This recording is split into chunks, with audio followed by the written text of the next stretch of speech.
Good morning to all of you. आज की तारीख है 4 सितंबर 2020। मैं आदित्य लेके आया हूँ सेशन आज का मुद्दे यूपीएससी के। और लेट्स गो।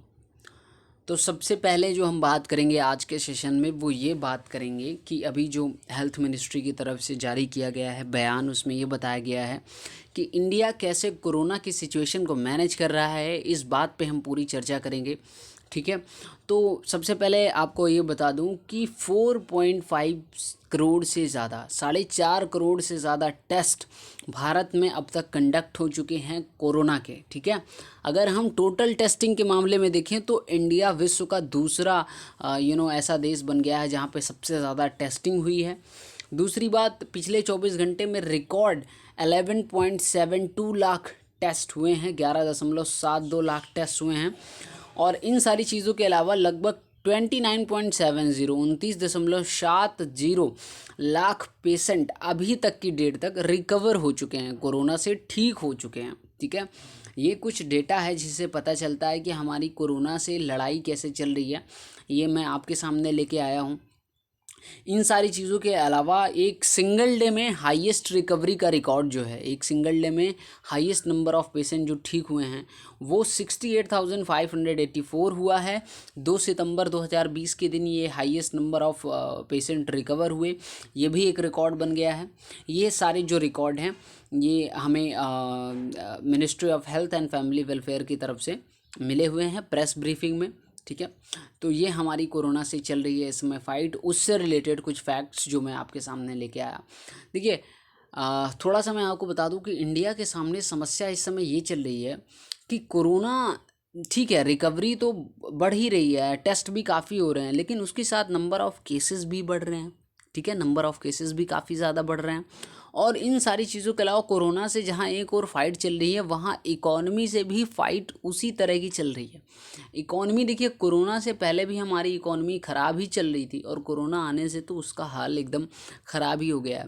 तो काफ़ी सारी प्रॉब्लम्स हम इस समय फेस कर रहे हैं, लेकिन हमें पूरा विश्वास है कि कुछ समय बाद हम सभी के प्रयास से हम अपने आप को वापस से ट्रैक पे लाएंगे, ठीक है।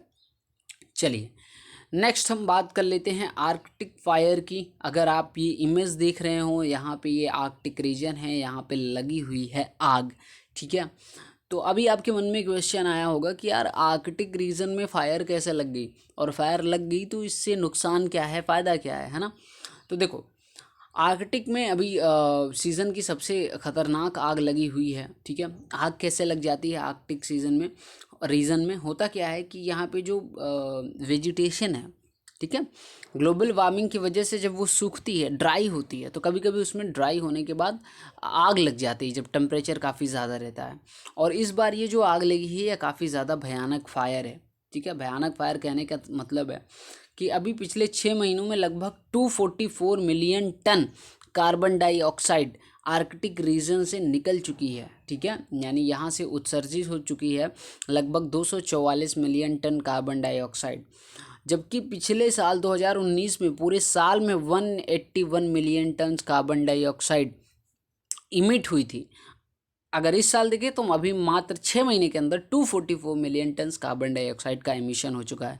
तो ये ग्रीन हाउस गैस का जो इमिशन हो रहा है ये एक ख़तरनाक सी चीज़ है। और ये न्यूज़ अभी बनी हुई है खबरों में, दैट्स वाई ये मैं आपके सामने लेके आया, ठीक है।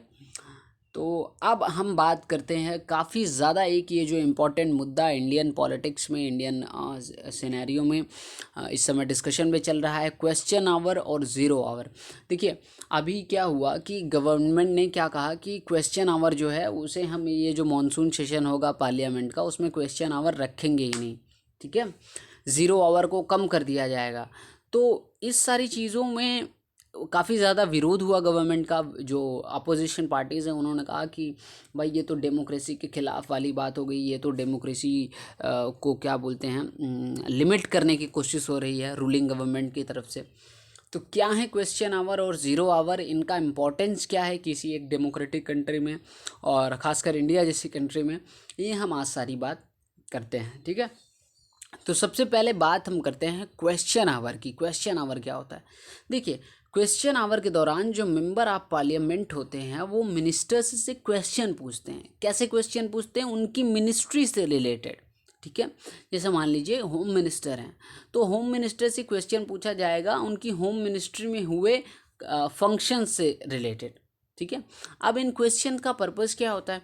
देखिए सिंपल सी बात है, ऐसे क्वेश्चन पूछने से सबसे पहले उन जो मिनिस्ट्री है, जो रिलेटेड मिनिस्ट्री है, जो उस फंक्शन को देख रही है जिससे क्वेश्चन पूछा गया है, उससे इन्फॉर्मेशन निकल के आती है कि क्या गवर्नमेंट उस दिशा में क्या स्टेप ले रही है। और इसके साथ साथ एक एक्शन को ट्रिगर भी किया जाता है ना। कहने का मतलब क्वेश्चन में अगर कुछ ऐसी बात है जो कि रूलिंग पार्टी को समझ में आई कि हाँ यहाँ पे दिक्कत है, तो वो उस पर एक्शन भी लेते हैं। तो ये इम्पोर्टेंस है क्वेश्चन आवर का, ठीक है। अब नेक्स्ट हम बात करते हैं। देखिए पिछले जो हमारे 70 ईयर्स रहे हैं आज़ादी के बाद से, जो हमारे 70 एंड मोर देन 70 ईयर्स रहे हैं, इन सालों में जो हमारे पार्लियामेंट के एमपीज़ रहे हैं, मेंबर ऑफ पार्लियामेंट्स, उन्होंने इस क्वेश्चन आवर का एकदम सही यूज़ किया। काफ़ी ज़्यादा क्वेश्चंस पूछे गए जब गवर्नमेंट के जो मिनिस्टर्स रहे हैं उनसे। और इससे क्या हुआ कि कई बार फाइनेंशियल इरेगुलरिटी अगर किसी मिनिस्ट्री में रही या किसी स्पेसिफिक गवर्नमेंट प्रोग्राम में रही, वो निकल के आई। डेटा निकल के आया स्पेसिफिक गवर्नमेंट प्रोग्राम्स का, उनकी इन्फॉर्मेशन निकल के आई। और 1991 के बाद से जब से क्वेश्चन आवर ब्रॉडकास्ट होने लगे हैं, टीवी पे आने लगा है लोकसभा का क्वेश्चन आवर या पार्लियामेंट का जो हमारा क्वेश्चन आवर सेशन होता है, जब से वो टीवी पे ब्रॉडकास्ट होने लगा है, क्वेश्चन आवर सेशन पार्लियामेंट का सबसे बेहतरीन सेशन हो चुका है। और इसे लोग काफ़ी देखते भी हैं, आम जनता भी अपने टीवी पे इसे देखती है। अब इसकी थोड़ी सी हिस्ट्री के बारे में एक मज़ेदार सा फैक्ट मैं आपको बता दूं कि आज़ादी से पहले क्वेश्चन आवर जैसी चीज़ का कब इस्तेमाल हुआ था। सबसे पहले तो 1893 में पहला क्वेश्चन गवर्नमेंट से पूछा गया था, ठीक है, ऐसे लेजिस्लेटिव असेंबली टाइप के स्ट्रक्चर में। वो इसलिए पूछा गया था कि देखो जो अंग्रेज ऑफिसर होते थे, जो इंग्लिश ऑफिसर होते थे, जब वो आते थे गांव में, तो जो गांव के शॉपकीपर्स होते थे उन्हें उनकी सप्लाई देनी पड़ती थी, मतलब जो वो चाहते थे उसे उन्हें सप्लाई करना पड़ता था। तो इस बात से रिलेटेड क्वेश्चन पूछा गया था 1893 में पहली बार। तो ये इसका कुछ एक प्रकार से बैकग्राउंड रहा, ठीक है, ये इसका बैकग्राउंड है। अब हम बात करते हैं कि क्वेश्चन तो पूछे जा सकते हैं, लेकिन क्या कोई भी क्वेश्चन पूछ लिया जाएगा? नहीं। तो देखो क्वेश्चन से रिलेटेड कुछ रूल्स होते हैं। रूल्स कहने का मतलब पार्लियामेंट्री जो रूल्स होते हैं वो बताते हैं कि कैसे क्वेश्चन पूछे जा सकते हैं। देखिए सबसे पहली बात तो ये है कि 150 वर्ड की लिमिट होती है क्वेश्चंस में, ठीक है। तो questions have to be limited to 150 words. ये क्वेश्चन प्रिसाइज होने चाहिए, मतलब ऐसे नॉर्मल क्वेश्चन आप नहीं पूछ सकते, कोई भी जनरल क्वेश्चन। और सबसे बड़ी बात कि क्वेश्चन से गवर्नमेंट की रिस्पॉन्सिबिलिटी एसोसिएटेड होनी चाहिए। मतलब आप वैसा ही क्वेश्चन पूछिए जिसमें गवर्नमेंट ने कोई स्टेप लिया हो, जो गवर्नमेंट की रिस्पॉन्सिबिलिटी के अंडर आता हो, उससे रिलेटेड कोई क्वेश्चन पूछिए। अब ये नहीं कि आप होम मिनिस्ट्री से पूछ रहे हैं कि इस साल बारिश क्यों नहीं हुई, है ना। तो मतलब ऐसे कहने का मतलब ऐसे क्वेश्चंस नहीं पूछे जा सकते। दूसरी बात, ऐसे क्वेश्चंस भी नहीं पूछे जा सकते क्वेश्चन आवर में जो कि देश की सीक्रेसी जो है ना, जो सीक्रेट चीज़ें हैं उनके बारे में भी क्वेश्चन नहीं पूछा जा सकता, जिनसे देश की सीक्रेसी को फ्रैगमेंट हो, ऐसे क्वेश्चन नहीं पूछे जा सकते। नेक्स्ट ये चीज़ कि क्वेश्चन जो है वो उसका जवाब गवर्नमेंट देगी या नहीं देगी, इस बात का जो निर्धारण है वो करते हैं presiding officer of the two houses. Rajya Sabha और लोकसभा के जो प्रिसाइडिंग ऑफिसर हैं, ठीक है, स्पीकर और चेयरमैन, वही डिसाइड करते हैं कि गवर्नमेंट किसी मेंबर द्वारा पूछे गए सवाल का जवाब देगी या नहीं देगी, ठीक है। अब इसके बाद ये तो होगी क्वेश्चन आवर की बात। तो इन सारी बातों से हमें पता चलता है कि क्वेश्चन आवर एक बहुत ही ज़रूरी हिस्सा है हमारी पार्लियामेंट्री फंक्शनिंग का। और इसे जो गवर्नमेंट ने रोका है वो किस लॉजिक से रोका है ये समझ नहीं आ रहा, लेकिन बट ये एक सही चीज़ नहीं है, मतलब बहुत सही चीज़ नहीं है ये। और वैसे भी जो रूलिंग गवर्नमेंट है उस पर कई बार अपोजिशन इस बात का आरोप लगा चुकी है कि ये डेमोक्रेसी को लिमिट करने वाले स्टेप्स लेते हैं।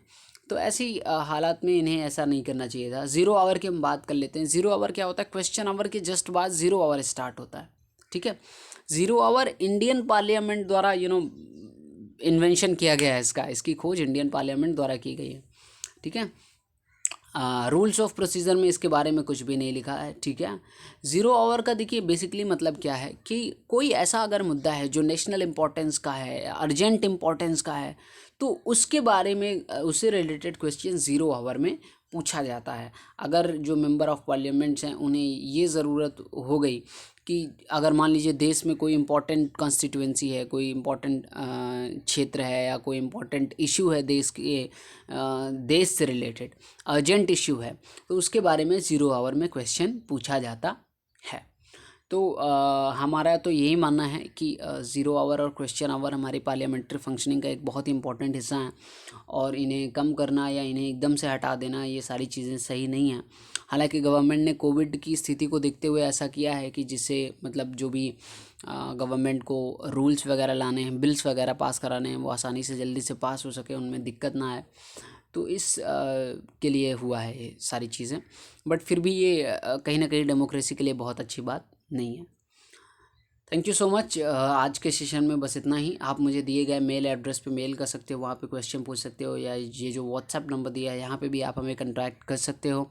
हमने अपने चैनल के स्टूडेंट्स के लिए एक व्हाट्सएप ग्रुप बनाया है, आप मुझे इस नंबर पे व्हाट्सएप या मेल करते हो तो मैं वहाँ से आपको अपना नंबर अगर आप मुझे प्रोवाइड कराते हो तो वहाँ से हम आपको ऐड कर देंगे उस व्हाट्सएप ग्रुप में, जहाँ पे आप अपडेट्स पा सकते हैं, जहाँ पे रिलेटेड इम्पोर्टेंट इन्फॉर्मेशन पा सकते हैं यूपीएससी से।